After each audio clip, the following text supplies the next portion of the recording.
दोस्तों आज 11 अगस्त है और आज के दिन हमारे और आपके पसंदीदा गुलकार आलमगीर पैदा हुए थे।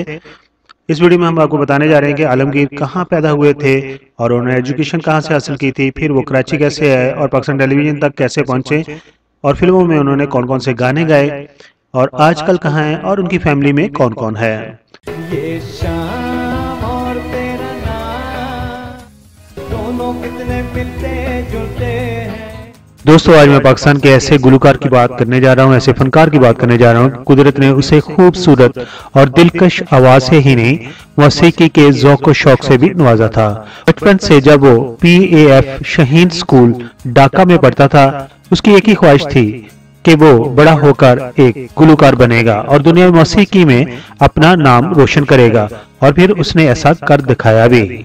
उस फनकार ने अपनी ख्वाहिश की तकमील के लिए सिर्फ 16 साल की उम्र में अपने घर को छोड़ दिया और ढाका से वो कराची आ गया। जब वो ढाका से कराची का सफर कर रहा था तो उसके पास एक गिटार, एक इजाफी शर्ट और एक छोटा सा टेप रिकॉर्डर था।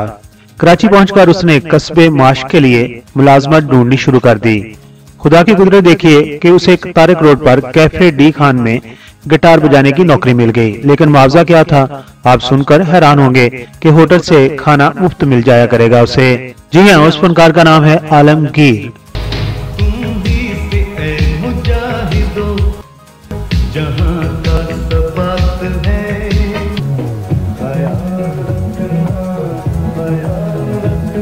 आलमगीर का मुकम्मल नाम है आलमगीर हक। क्या खूबसूरत नाम रखा है वालिदैन ने।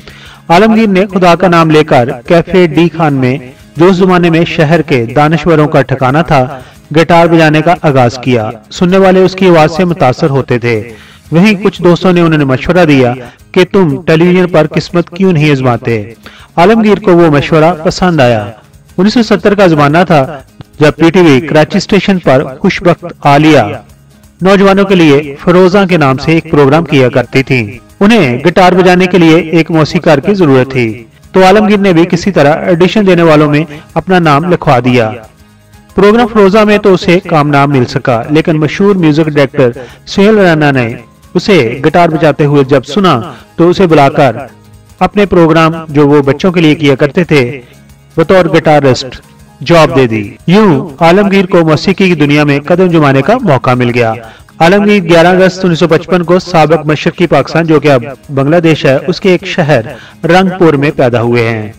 आलमगीर से पहले कई बंगाली गुलकाराएं उर्दू गायकी में अपना नाम कमा चुकी थी, जिनमें रूना लैला, शहनाज बेगम और फरदौसी बेगम वगैरह शामिल हैं। फरदौसी बेगम वही गुलकारा हैं जिन्होंने नदीम को मशवरा दिया था कि वो ढाका जाकर अपनी गायकी का मुजाहरा करें और उन्हें फिल्मों में काम मिल जाएगा, और नदीम ने उनके मशवरे पर अमल किया था और आज पाकिस्तान के सुपरस्टारों में उनका नाम शामिल है। बताए गए गुलकारों में आलमगीर का मकाम सबसे बड़ा है, क्योंकि आलमगीर ने मुल्क में पॉप गायकी की बुनियाद रखी। उससे पहले रवायती क्लासिकी और नीम क्लासिकी गायकी मकबूल थी, लेकिन आलमगीर ने उस रुझान के मुकाबले में पॉप म्यूजिक को मकबूल कर दिखाया। कहते हैं कि वो गायकी में अहमद रुश्दी और खुसूसी तौर पर इंग्लिश सिंगर एल्विस प्रेस्ली से मुतासर थे। लेकिन हकीकत यह है कि आलमगीर अपने अंदाजे गायकी में सबसे ज्यादा मुनफरद था। 1973 में उनका गाया हुआ गीत अलबेला राही जब टेलीविजन से कास्ट हुआ तो बहुत मकबूल हुआ। अलबेला राही एक गैर मुल्की गीत का उर्दू तर्जमा था। फिर उनका दूसरा गीत जो रिलीज हुआ उसके बोल थे प्यार है जिंदगी का गहना।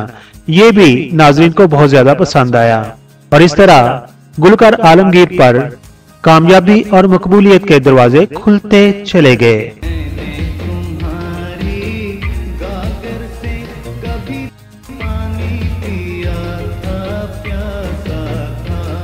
उनका एक गीत जो मुझे भी पसंद है, शायद आपको भी पसंद हो, उस गीत के बोल हैं ये शाम और तेरा नाम, तुम दोनों कितने मिलते जुलते हो। बहुत ज्यादा मकबूल हुआ। देखते ही देखते आलमगीर नौजवानों के दिलों की धड़कन बन गए। जहां गुलकार आलमगीर पाकिस्तान टेलीविजन पर अपना एक मकाम बना रहे थे, दूसरी तरफ गुलकार मोहम्मद अली शेखी, हसन जहांगीर वगैरह टेलीविजन के जरिए मंजरे आम पर भी आ रहे थे। ये कहना गलत नहीं होगा कि उन्होंने भी आलमगीर के अंदाजे गायकी को ही अपनाया था। आलमगीर ने उर्दू के अलावा बंगाली गीत भी गाए थे। उनका पहला बंगाली गीत जो मकबूल हुआ था उसके बोल थे अमी बशाए ले रे। मैं दुबई मेरे।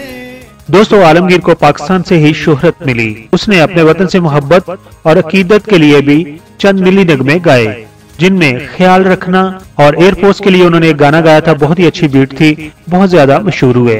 मौसीकी की दुनिया में उनकी बेहतरीन कारकर्दगी पर हुकूमत पाकिस्तान ने उन्हें प्राइड ऑफ परफॉर्मेंस से नवाजा। दोस्तों, आलमगीर ने चंद फिल्मों के लिए भी गीत गाए। नदीम और शबनम की सुपरहिट फिल्म आईना के लिए उनका गाया हुआ गीत मुझे दिल से ना बुलाना आज भी शायकीन में बहुत मकबूल है। उसी गाने का फीमेल वर्जन गुलकारा मरहूम महनाज ने गाया था।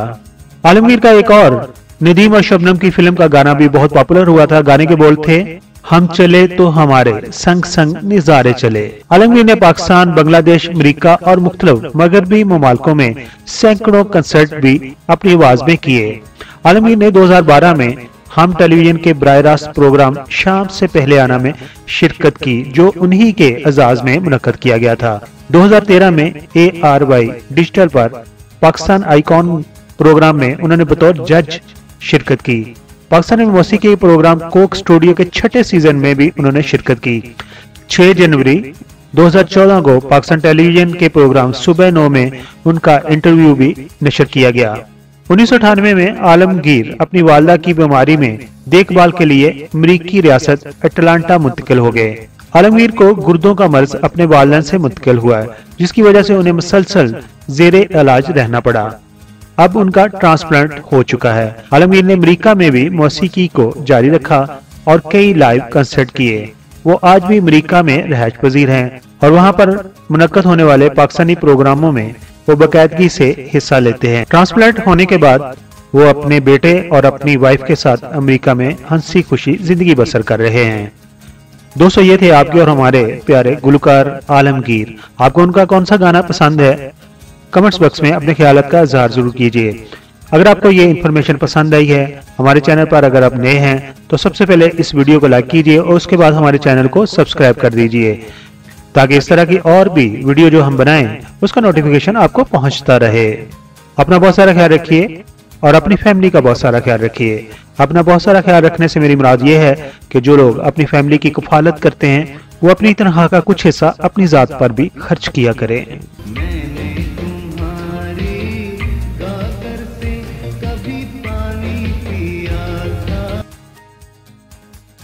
तुम्हें कैसे बता दूं तुम मेरी मंजिल हो, मेरी मंजिल हो। फूल और खुशबू में क्यों है फासला, मैंने तो कर लिया है मिलने का फैसला। चले तो हमारे थैंक्स फॉर वॉचिंग। वीडियो को लाइक और चैनल को सब्सक्राइब कर देना शुक्रिया।